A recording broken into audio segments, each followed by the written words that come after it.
Qadrdon bolajonlar, sizlar bilan futbol o'yini o'ynaymiz. Sizlarga darvozalar berilgan. Siz o'zingizni emas, raqibingizni darvozasiga koptokni kirgizishingiz kerak.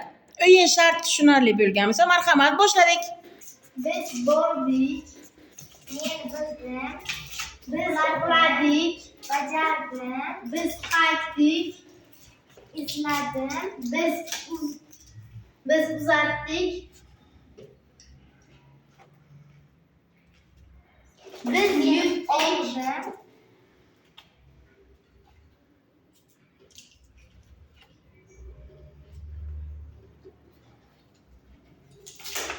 sen olding, biz bildik, o'qiding, sanading,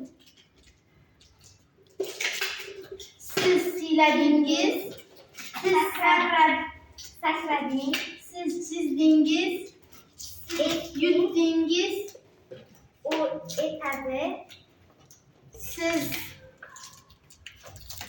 poyladingiz, siz oldingiz, siz urdingiz, ular kezdilar, ular bildilar, ular aytdilar, ular bordilar, ular sotdilar, ular berdilar. Barakalla. Demak, ikkala o'quvchimiz ham birgalikda o'yin shartini bajarishdi va ikkala o'quvchi ham g'olib.